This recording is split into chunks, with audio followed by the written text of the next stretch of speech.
For task B, you're going to need this handout. It has a front and a back. After you watch the screencast to take the notes, you'll do some practice and then turn this in as your grade for this task. So we're just going to do a little review of some of the notes that we've talked about, of the different types of sentences, more specifically talking about dependent clauses with complex sentences. And you're going to take some notes, and again, this is all in preparation for a summative assessment that you're going to have over complex sentences.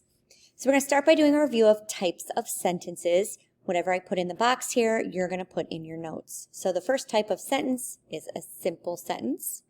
And we know that a simple sentence has one independent clause, one complete thought, meaning it has a subject and a verb.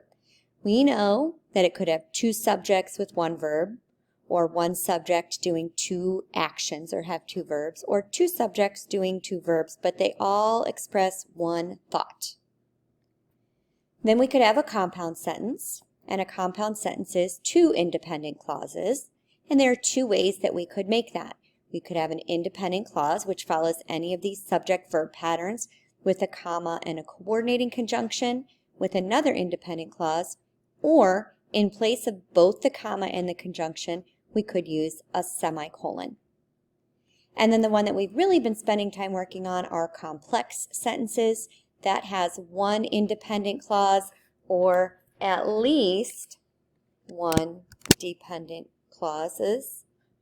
So you could have more than one dependent clause within that sentence, and it still makes it complex. Sometimes the independent clause comes at the beginning, sometimes it comes at the end. So we're going to talk specifically about how that should look. So just to review, a dependent clause has to have a subordinating conjunction at the beginning. It starts the dependent clause. It's the first word of the dependent clause. You have your subordinating conjunction, and we identify it by putting a box around it with a subject and a verb. Now, by itself, that's a fragment. It doesn't make sense by itself because of that subordinating conjunction, which is why it has to be connected to an independent clause. But to be complex, it has to have one of these.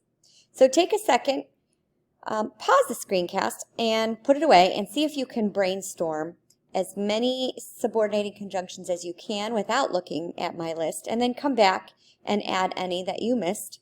You'll notice some of them are highlighted because there are some that we just have to pay special attention to.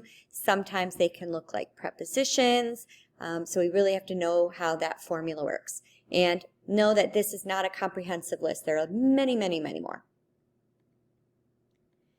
So we've said that a dependent clause starts with a subordinating conjunction, has a subject and a verb after it. So I could start with the subordinating conjunction, because I studied. By itself, that's not a complete sentence. Because I studied doesn't express a complete thought. When the boy fell. After the football game. Now if I ended right there, that would be a prepositional phrase. So it's got to have a verb. After the football game did what? After the football game ended.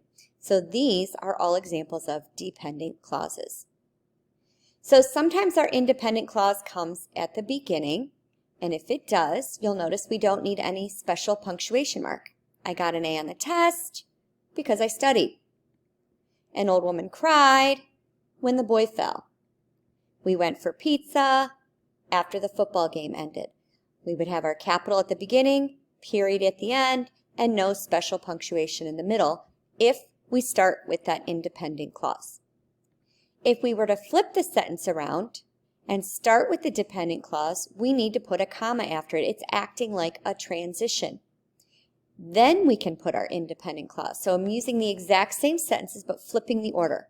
Because I studied, comma, I got an A on the test. Started my capital letter here because that's the beginning of the sentence, but because I've got a dependent clause at the beginning, I put a comma.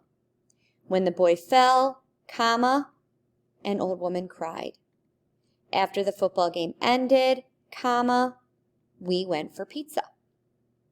When we code these, we put a box around the subordinating conjunction, underline the entire dependent clause, which starts with the subordinating conjunction, and then make sure that there's a subject and a verb. so we label them.